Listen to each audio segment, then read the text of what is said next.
Bismillahirrahmanirrahim. Kemarin kita masih membahas tentang yang mewajibkan mandi hadas. Nomor berapa kemarin? Sampai apa? Baru nomor 1 ya. Jadi yang mewajibkan mandi hadas itu ada 6 ya. Yang dijelaskan kemarin baru 1, yakni ilajul hasyafah fil farji, memasukkan parang kepada rompengnya kan, hubungan suami istri sudah dibahas kemarinnya, walaupun agak jorok tapi kan ilmu ya. Wa khurujul mani, dan yang keduanya keluar sperma, keluar mani ya. Gitu ya, dengerin takut salah ya. Gitu kan.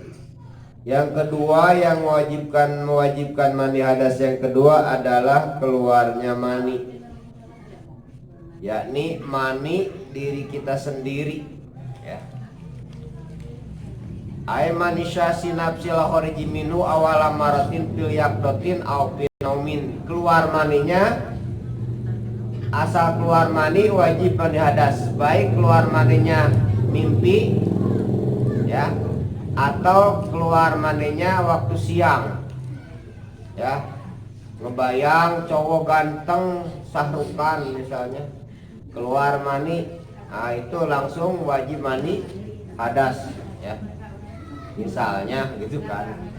Kalau malam tidur kan mimpi basah keluar mani, itu juga wajib mandi hadas. Tapi kalau mimpi basah tidak keluar mani, tidak wajib mandi hadas besar ya. Wajib mandi itu, mandi hadas besar itu kalau mimpinya keluar mani.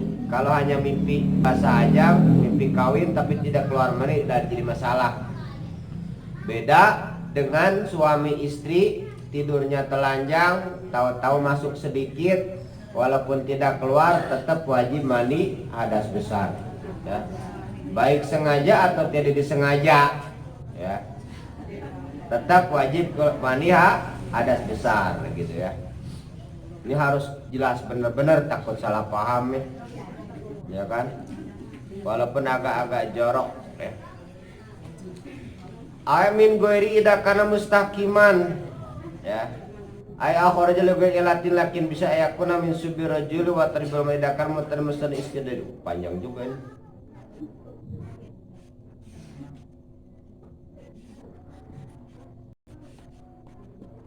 Kemudian yang kedua adalah, kalau saya bahas nggak cukup waktunya, cepetin aja ya.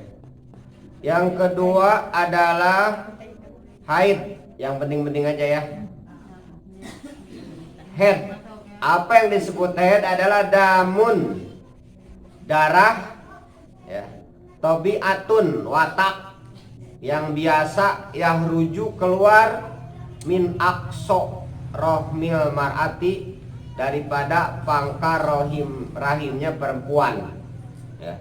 Bi auqati masusotin, pada waktu-waktu yang tertentu ya, gitu kan. Rahim itu apa? Rahim itu adalah jildatun, suatu kulit, dakhilal farji, di dalam alat kemaluan perempuan. Doi kotil pami, sempit bibirnya, wasi'ata jaufi, lebar ruangannya. Itu tugas bayi maksudnya. Ini ulama, saya baca doang ya, nerjemah, bukan saya yang ini jelas apa namanya, tapi saya nerjemah aja ya. Head ya, tergantung kebiasaan. Kalau ibu biasanya head seminggu seumur-umur ya, seumur-umur lah, berapa puluh tahun, asal paling biasanya kan 7 hari 7 malam ya.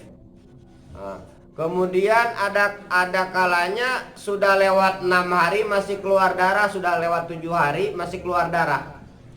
Maka bagi wanita yang tersebut yang biasa haid 7 hari kemudian lewat daripada 7 hari, maka wajib mandi hadas, wajib sholat, boleh melayani suaminya, ya. Karena darah itu adalah darah istihadah, adalah darah penyakit. Segera periksa ke kebun binatang. Periksa ke dokter lah, masa ke kebun binatang. Periksa ke dokter, dokter kandungan. Ada apa, mengapa, kenapa, gitu ya. Dan paling lama batasan haid itu adalah 15 hari 15 malam, ya. Bagi wanita yang biasa 15 hari 15 malam, nah, berhenti maka wajib mandi hadas, ya. Jangan manipulasi, ya. Berhentinya sebelum duhur, ya. Kemudian mandi hadasnya udah asar, maka itu namanya manipulasi, dosa besar. Nggak mau sholat duhur, nanti aja sholat asar. Awas, hati-hati. Apalagi ngebohong kayak suami, ya. Nggak mau dipakai suami sedang halangan, itu terkutuk namanya. Istri terkutuk luar biadab, perlu digantung, ya, di bawah pohon cepur. Jangan manipulasi, ya. Jadi kalau yang biasanya batasan headnya biasa nih, kebiasaannya gitu, ada beda-beda, ya. Ada yang 7 hari biasanya kan, bahkan ada yang tidak 3 hari juga ada, ya. Tergantung perempuannya, wanitanya. Kalau yang biasa 15 hari, ya, kemudian biasanya 15 hari, kemudian 16, 17 masih keluar darah, itu pun tetap wajib mandi hadas, ya. Kalau sudah batas 15 hari wajib mandi hadas dan wajib sholat, ya. Tapi Ustadz kan keluar darah, ditutup aja pakai daun pisang misalnya, disempel kayak karung misalnya. Kan sekarang sudah alatnya, aku udah tahu namanya, tanya aja ibu-ibu. Pembalut lah, jangan sampai pakai daun seru, ya, gatel, sian. Apalagi daun rengas, jangan, ya. Nah, itu wajib sholat langsung, ya. Dan ada ketentuan, ya, kalau misalnya darahnya nggak berhenti terus, ya, kemudian ada orang itu kan penyakitnya kentut terus, ya, ada yang penyakit kemih terus, kencing terus, kan ada, ya, perempuan asal ngomong sedikit kencing. Nah, gimana itu orang yang seperti itu? Maka itu namanya di ketika sholatnya jangan nungguin lain, asal pas waktu. Kalau duhur misalnya, pas waktu duhur langsung wudu, langsung sholat, ya. Jangan pakai tunggun-tunggun, karena namanya itu uzur, ya, madorot, ya. Sedang punya penyakit atau kentut terus, ya, wudu nggak sampai kentut, sampai wudu nggak apa-apa terus, ya. Langsung sholat asal tahu Allahu Akbar, sudah dan sambil kentut terus, sambil wudu, sambil sholat, nggak apa-apa. Jangan berjamaah, takut orang cigi apa ke sini, aneh kan, gitu kan. Sholat langsung biasa, sholat langsung, ya, jangan pakai tunggun. Sah sholatnya sah, biarpun sambil kentut, namanya juga penyakit. Apa yang ditutup pakai balon gitu, ya kan, maka penyakit. Atau punya penyakit kencing terus, ya. Kalau bahasa Sundanya beser, ya kan.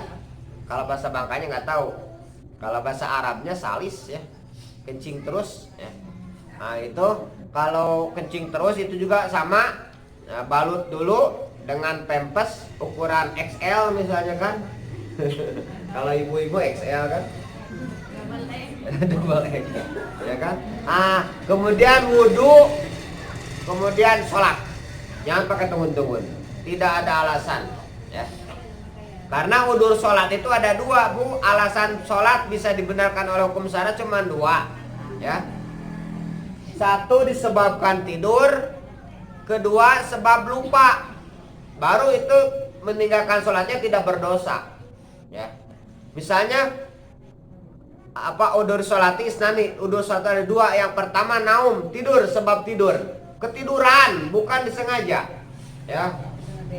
Misalnya jam 12 udah sholat duhur, ya, tidur bangun-bangun isya, nggak sholat asar itu tidak dosa, tapi wajib kok kodok. Ya. Tapi walaupun sebab tidur, kalau misalnya ini jam 12 nih, ini udah setengah 12, duhur jam 12 ya. Biasanya kalau tidur nanti bangunnya asar, maka tidak boleh tidur. Ya. Tapi sholat dulu nanti udah duhur baru tidur. Sebab sudah ketahuan pasti kelalon, ya. Kalau dengan tidur tersebut maka menjadi dosa itu, karena sudah tahu ya bahwa kita akan meninggalkan sholat duhur dengan tidur tadi. Ini mah kesebab tidur gitu, tidurnya kebablasan, ya. Kedua dengan sebab lupa, bukan dilupakan, ya. Lupa, ya. Karena mungkin di kebun ya bawa jam, nggak ada jam, hilang. Radio di rumah dipaling orang, HP jatuh ke air, malam kemudian matahari nggak ada, kalem ya. Perasaan kita ini masih duhur kan, tahu sudah maghrib, ya lupa waktu, ya gitu kan, lupa sangka dikelupa gitu ya,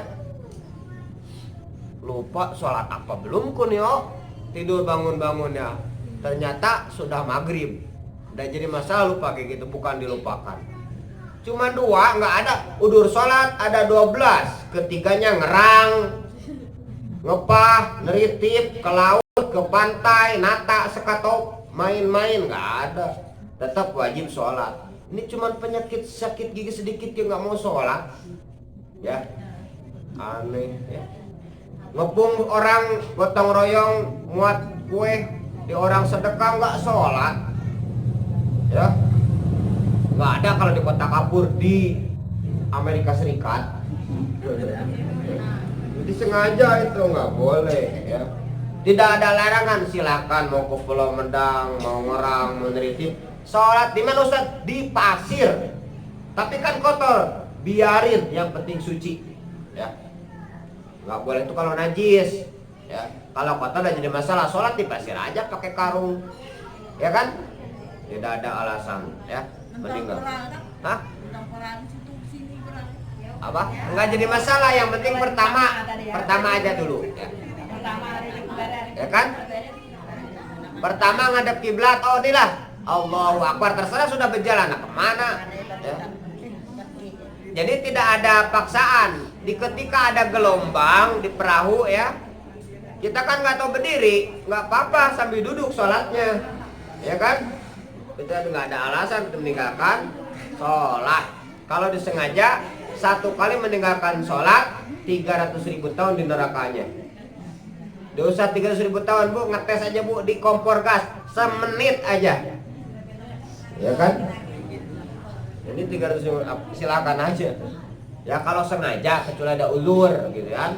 Uzur yang tadi 2 ya. Tapi tidak ada air, tayamum ya. Jangan sampai meninggalkan sholat 5 waktu ya. Jadi kalau ini yang jadi masalah tuh, ada orang yang nggak pernah sholat sekalipun, tapi KTP-nya Islam. Bingung kan nak nyolat mayitnya gimana gitu. Ya kan sholatnya nggak suah, ya kan? Kata Ustadz Abdul Somad mah, suami yang tidak sholat sama dengan tidur dengan babi katanya. Nggak sholat beda sama dengan babi. Babi nggak sholat kan, taunya makan, kawin, beranak, nah itu babi. Jangan sampai seperti babi gitu kan? Sholat. Allahumma paksakan, ya. Itu ya batasan head ya, paham kan? Jadi harus tahu ya, darah head mana darah istihadah. Ini kawin anak lah, bercicit, bercucu ya. Mani wiladah nggak tahu ya, mani head nggak tahu ya. Gimana tuh? Kawinlah mau baca syahadat ya, asadu. Asadu artinya harimau, ya kan? Belajar coba, ya kan? Belajar, gitu kan? Harus tahu ya, gitu kan? Belajar ilmu fikih. Ya. Jadi gantian ya, ada fikih, ada hadis. Jadi yang pertama tadi yang mewajibkan mandi hadas itu ada 6. Yang pertama hubungan suami istri ya, baik keluar atau tidak. Kedua keluar mani, baik mani sendiri ya, atau sambil keluar maninya, baik sedang tidur, mimpi, atau sedang terjaga. Yang ketiganya adalah haid ya, head. Kalau head wajib mandi hadas. Dan haram hukumnya orang sedang puasa diterusin kalau ada head. Jadi ketika kita puasa ada head, langsung batalkan puasanya, jangan diterusin ya. Sholat pun begitu, pas sedang sholat keluar head, batalin sholatnya, berhenti di situ ya, jangan diterusin, haram hukumnya ya. Nah kemudian orang yang sedang head, yang sedang ada halangan gitu head ya, boleh nggak ngejasin? Nggak boleh, haram ya. Tapi bisa diganti dengan zikir ya, subhanallah wa bihamdihi, subhanallah wa bihamdihi ya. Dalam hadis, dalam Riyadhus Shalihin, 1 kali membaca subhanallah wa bihamdihi, maka sama dengan nanti di surganya menanam 1 pohon korma ya. Coba perbanyak ini untuk tanaman akhirat ya. Kita nanti bahas bab zikir ya. Kalau di masjid bapak-bapak udah bab zikir. Mungkin sekian saja, mudah-mudahan ada manfaatnya. Insya Allah kita sambung ya. Jadilah sekian dulu ya. Mudah-mudahan semua kita memahaminya, mengerti. Kalau nggak paham boleh ditanyakan via WA. Kalau misalnya ibu yang dia belajar, boleh bisa dilihat di YouTube ya, di channel Ahmad Rifai Kota Kapur. Buka di situ pengajian ibu-ibu, ada kali di situ ya, ada semuanya, baik muda-mudi. Tidak ada halangan lagi, tidak ada alasan lagi. Kita tutup. Kesalahan saya minta maaf kalau ada salah-salah kata. Kekurangannya, kesalahan dari saya kepada Allah Subhanahu wa taala. Kita tutup dengan kifarat majlis, subhanallahumma wa bihamdika asyhadu an la ilaha illa anta astaghfiruka wa atubu ilaik.